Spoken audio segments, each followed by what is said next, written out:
day, ladies and gentlemen. I'm Richard Kabog. I'm actually teaching at the University of San Jose Recoletos, Cebu.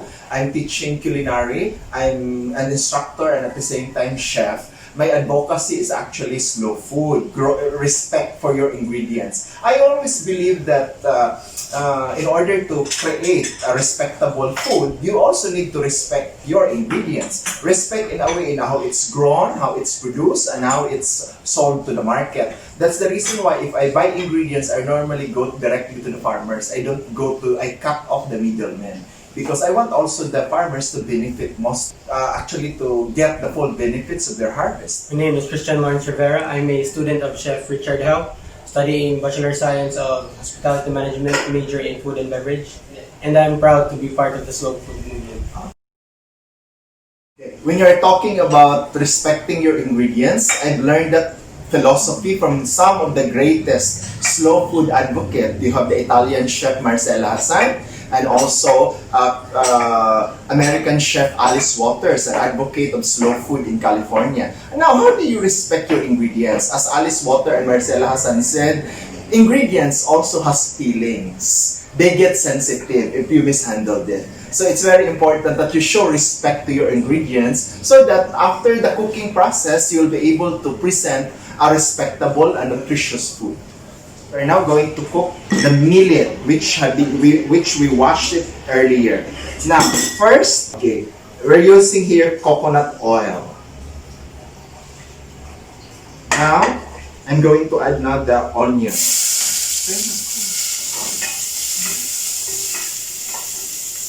If you notice, the onions that I use is actually a combination of white and red onions. Why? The white gives the sweetness to the food, while the red gives the kick or a little bit of spice. So you do not want to burn it. The most important thing in sauteing is you add salt because it hastens the texture, it hastens the flavor of the onions. Add a little bit of salt. Okay, while this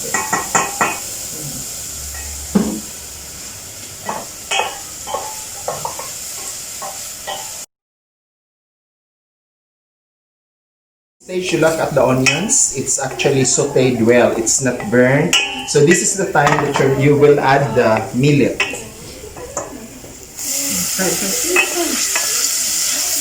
The ratio for our millet is 1 cup millet and 2 cups liquid.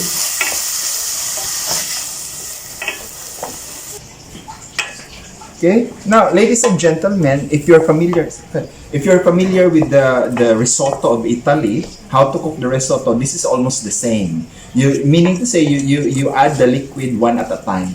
You add the 1 cup of liquid, and then wait for it to absorb, taste, then add again.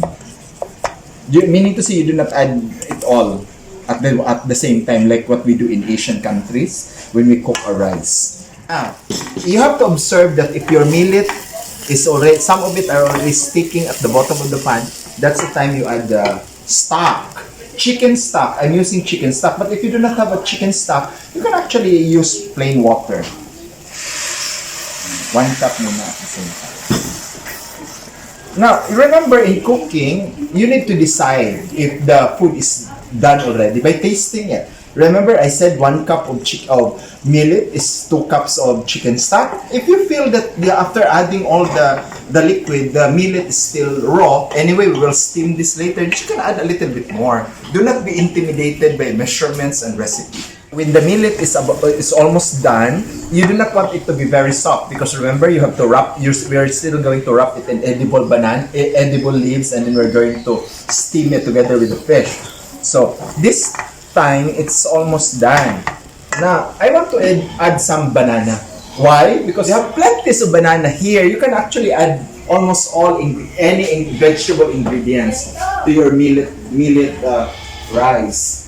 Now we are in the final stage of cooking the millet. Wow! If you are only here, you can smell the aroma of the millet. Right, CL? Taste it, CL. You need always to check the seasoning. You do not want to over-season it. You also do not want it bland because you cannot correct the seasoning later. Okay, we are going to wrap it in edible leaves with fish and steam. Sige.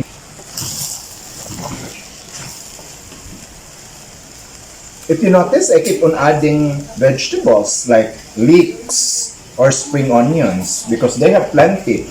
I have plenty of spring onions now.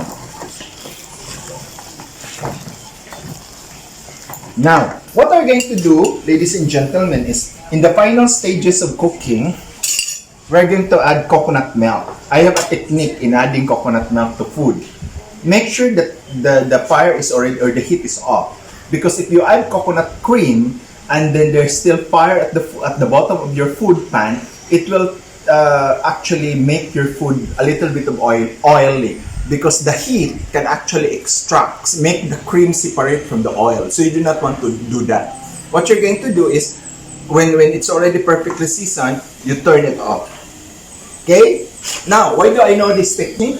Because this is the technique that we normally do in Bicol. From Masbate, and most of our food there actually contains coconut milk. This is how we add coconut milk to our food.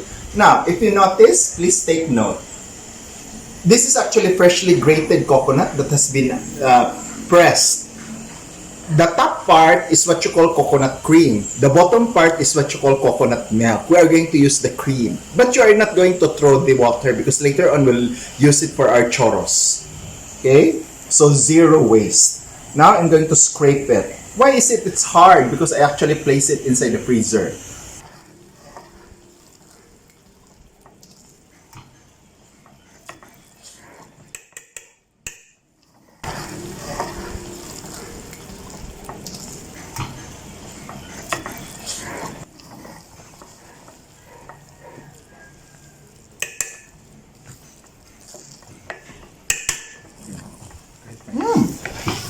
Very, very nice.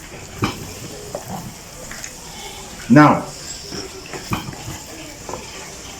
cooking time of this is a little bit of within 20 minutes. Now, what we're going to do is we're going to add the tomatoes.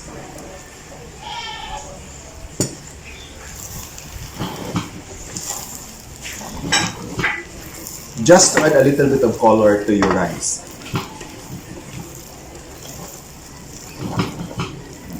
Look at the flavor. The taste. Later, pang final.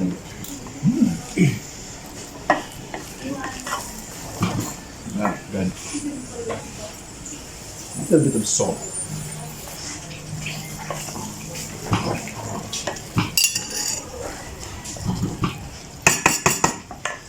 Okay, good. I'm going to add also to give it a little bit of color. This is actually atreti. Atreti seeds soaked in water. Just to add a little bit. Atreti seeds. Just to add, or what you call anato seeds. Just to add a little bit of sparkle to your millet. Kolis leaves is actually considered as an endangered edible leaf. When I talk about edible, I mean, unlike banana leaves, which we normally use in Asian countries, especially in the Philippines, banana leaves you cannot eat it, but it gives a very good flavor to your food. But Kolis, you can actually eat it. So after you steam it together with the millet and the fish, you just slice it and then proceed to eating. Okay? So this is actually an endangered type of edible leaves. Now, what we're going to do next is we're going to prepare the fish. Okay, first, you have the fillet of fish. When you talk about fillet, there is no bones. Okay? A little bit of calamansi. More calamansi.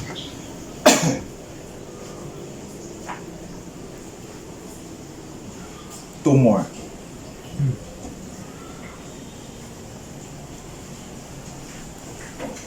Okay, now, simple. We'll just add, you'll just season it with rock salt, not iodized salt. Season it a little bit lang. Remember that you need to be careful with your seasoning because you do not want your dish to end salty, because the millet in which you're going to wrap it together with is already perfectly seasoned. So you need to control the seasoning for the fish. Now, you can actually add also paprika, because we have plenty here, paprika and dried chili flakes. Okay. Then you massage. This will give your fish a very nice color, and of course texture also as such.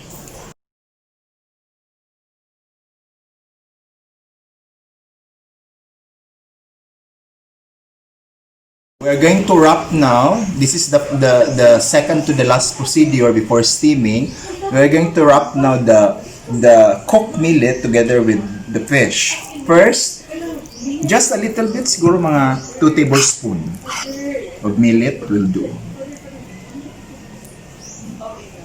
Spread it generously.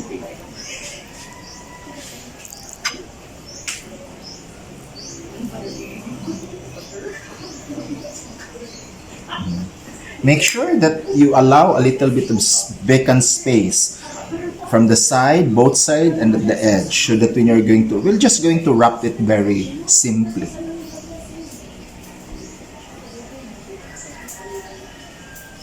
Okay. Next, you get the fish, skin side up. Okay, then try also to, with your finger, try to push the millet both edge of the fish.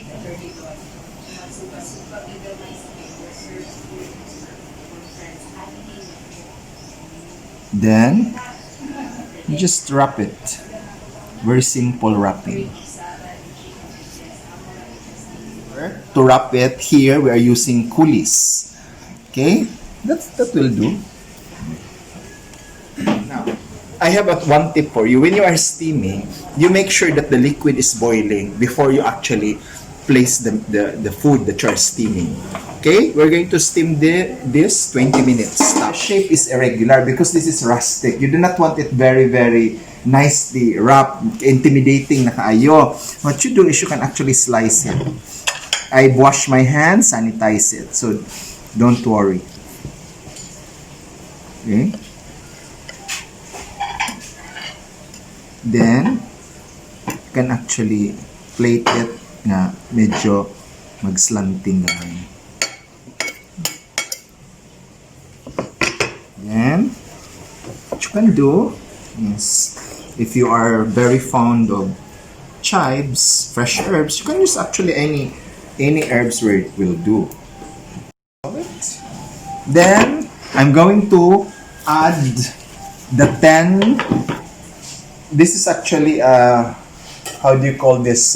It's not a seasoning. It's not an artificial seasoning, but this is actually seasoning made by one local farm community in Bogo. They call it 10 herb seasoning. This is actually a composition of 10 herb seasoning. This works beautifully on your cooked food, especially savory. You can just actually sprinkle it. That. This adds more flavor. Who says you cannot eat gourmet food?